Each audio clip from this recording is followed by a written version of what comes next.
น้องเทาปูซา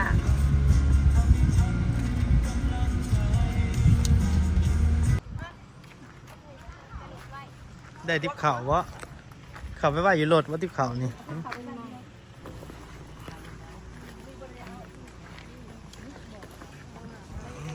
ซาลาเปาซาลาเปาอาปี้นี่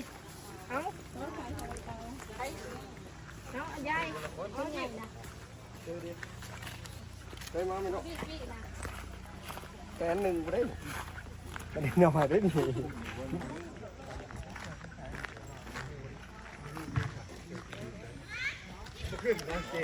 น้องปลาเชือก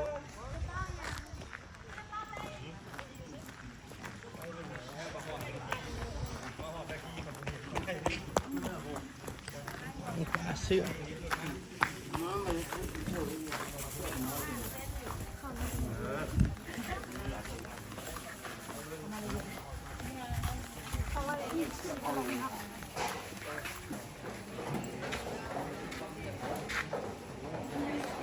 คอยย่างเด้อคอยย่างเด้อ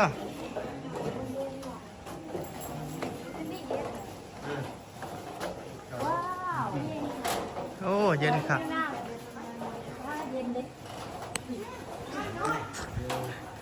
ถือโทรศัพท์เลยโอ้ขอบมากห้อง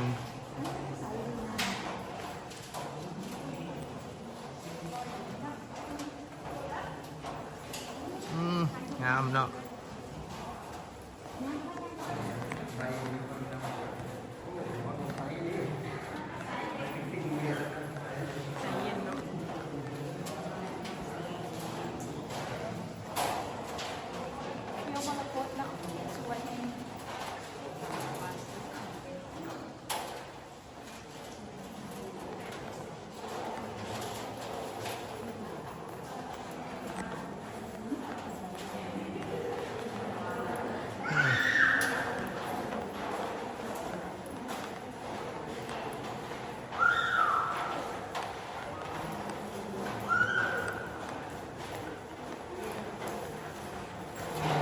จุดชม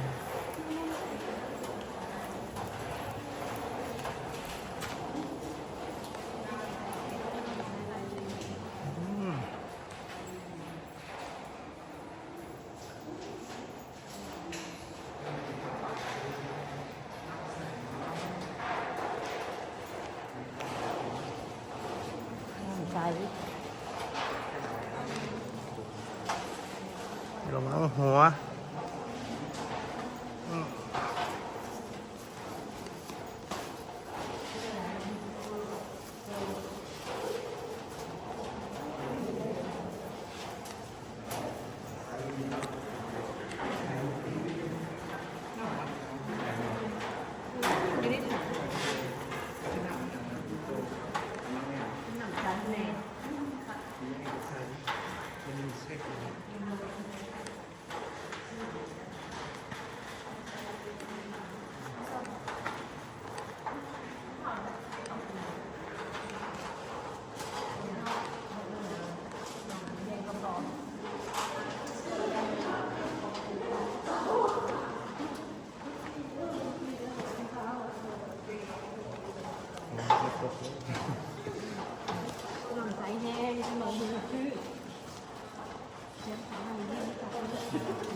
หัวนั่งใช้ไม่ใช้สมอง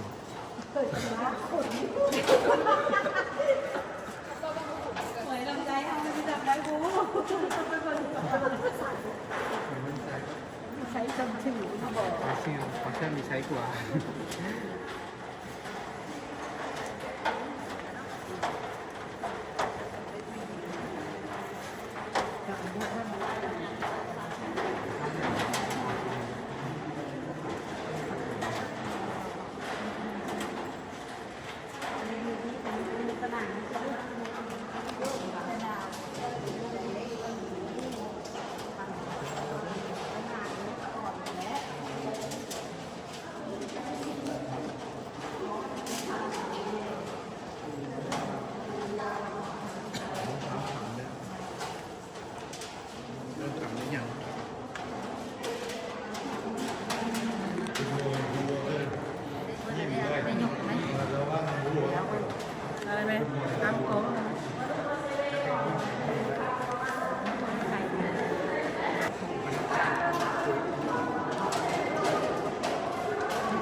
นมจะพูดเห็นแนมพูด โดนลงน้ำเลย งานก้มดูจะพูดนะ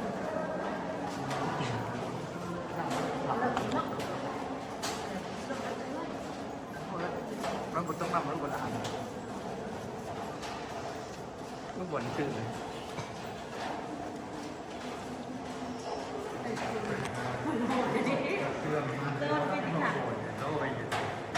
เอาปลาคาร์ฟ ราคามาปล่อย ปลาคาร์ฟมาปล่อยสักแก้ว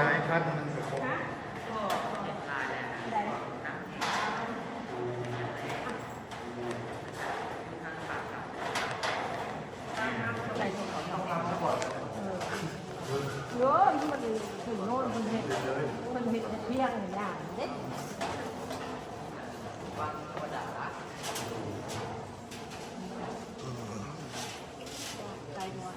ไก่เจ๋ง2 โล2 โลไม่มีบอก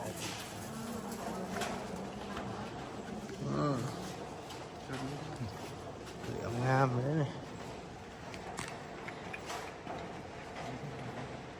ก็นี่งาม ครับมาก็มาวัด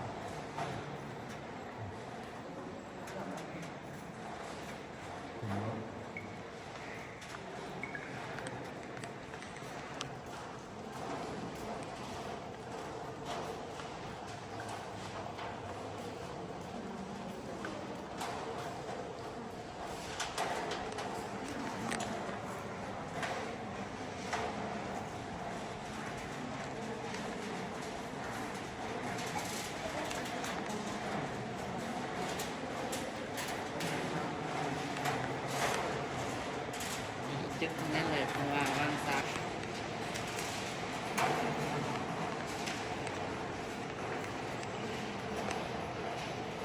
3 หัว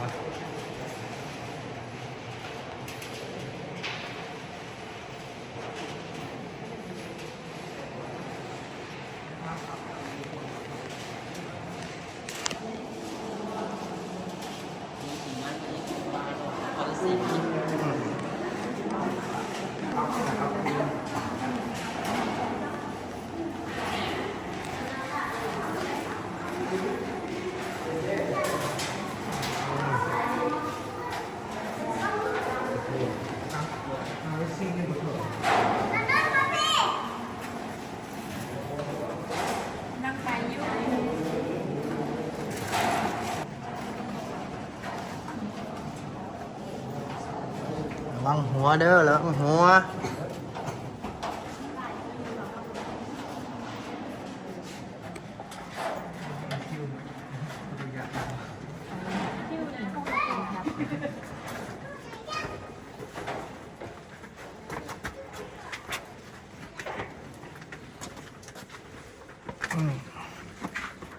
เด้อตื่มเรือตื่มแห้งเด้อไทยเมือง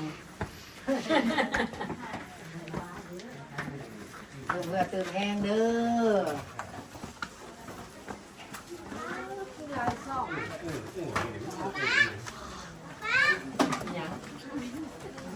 ไม่เหี่ยหรอบอก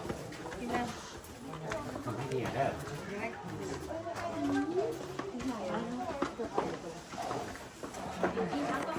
พูดไปไหน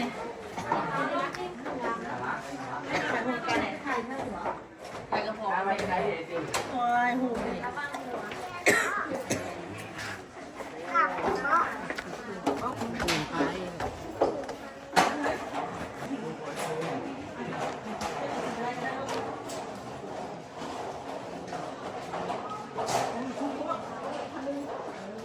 โอ้งามงาม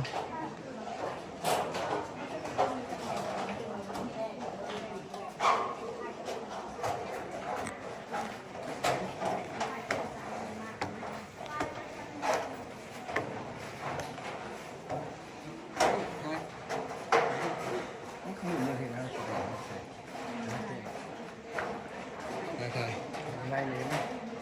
นี่เห็นไหม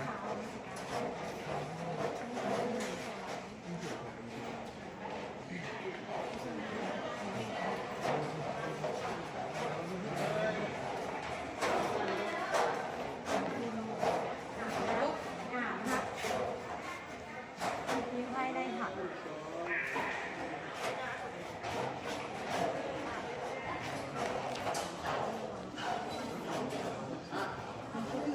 อย่างบ่ฮอด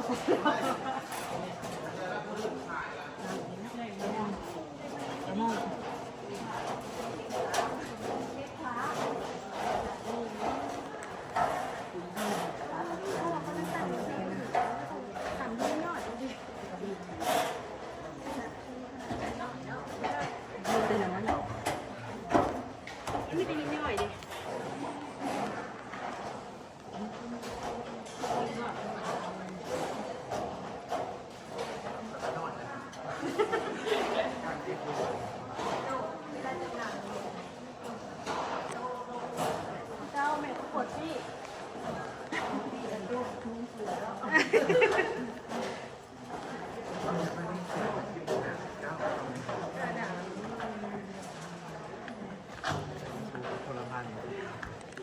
โอ้ดีดีอะไรในบ้าน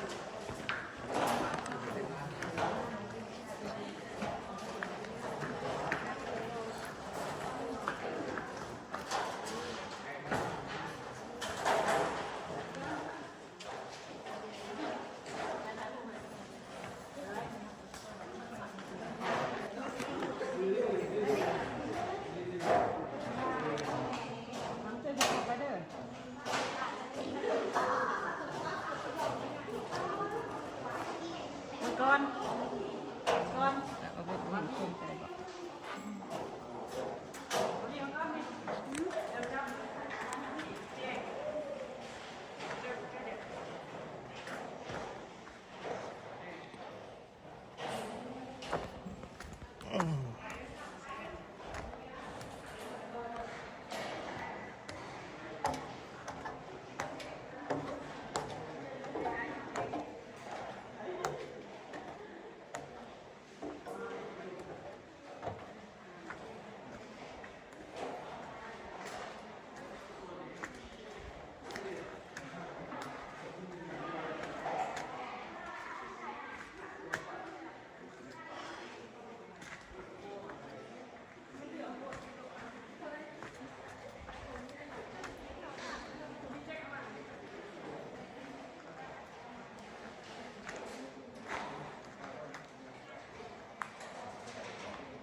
ขากลับแล้วบัดนี้ออกแล้วบัดนี้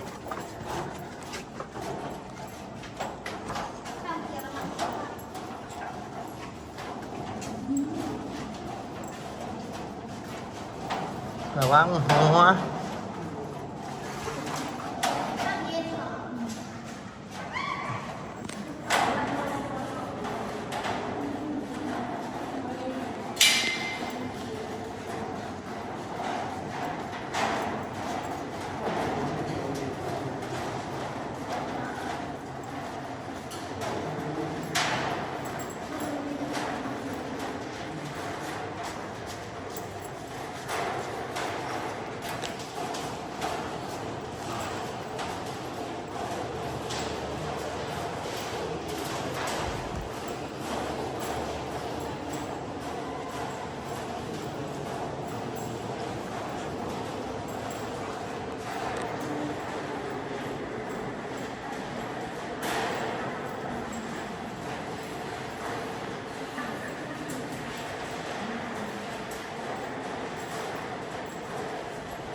งามงาม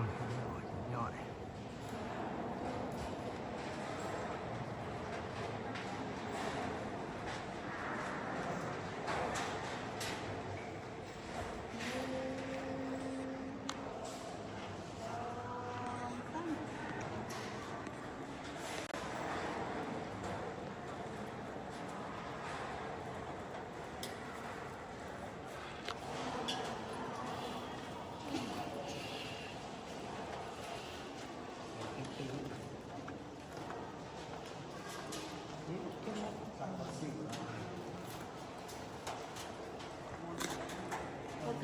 ค่ะเสาลัก ไอ้เสา ดีต่อเลยมาเลยเนาะ ยกใส่หนัก ธรรมดา ท่านนี้ไปใช้กับบริษัทปลา ว่าไปส่งเสียงไปส่งเสียงไปชื่อเป็นวิทยา เป็นไปอินบริษัท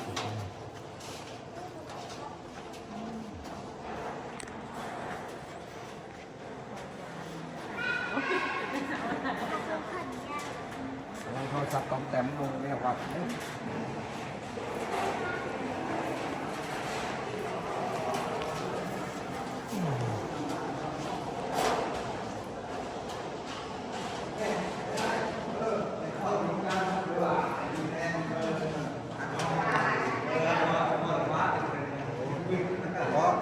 โอเคสวัสดีล่ะสวัสดี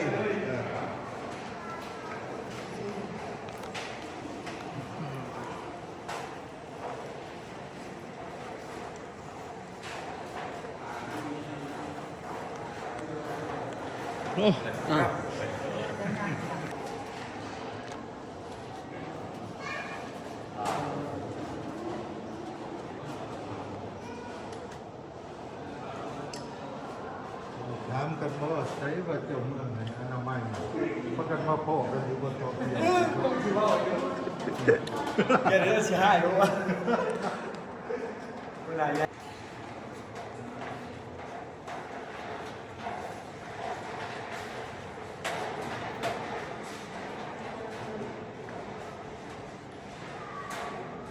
มันนั้นเกี่ยวกับเรื่องสัตว์อนามัยแล้วพ่อกันจะมีวัฒนธรรมก็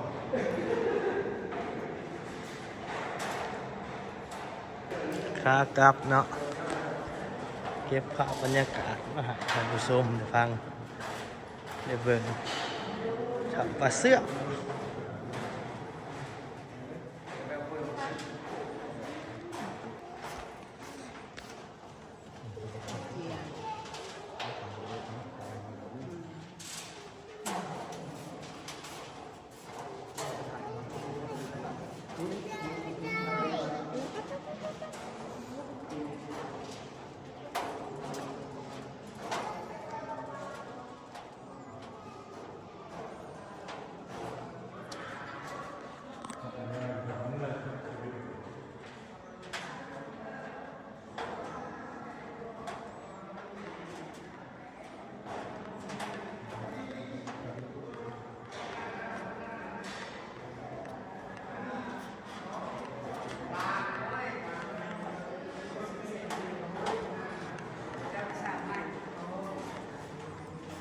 ที่ทำรังแงนในตอนนี้เป็นปี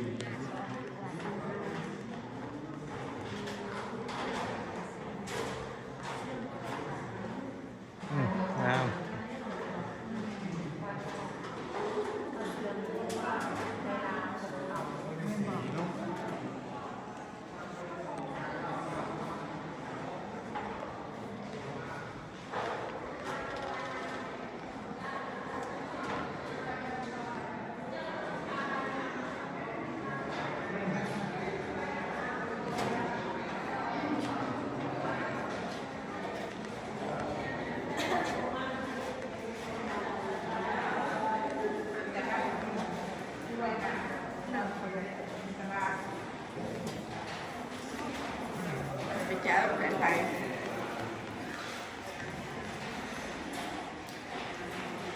เห็น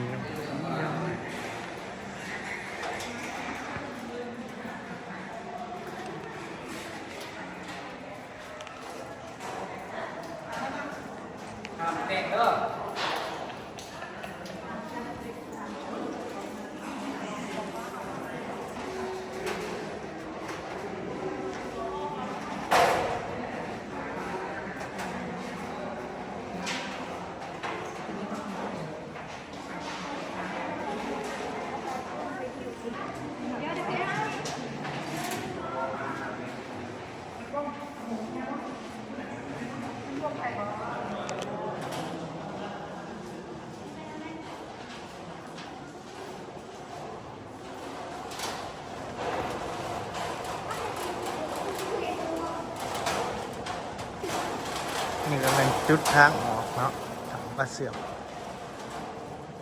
จุดทางออกมันก็สวยงาม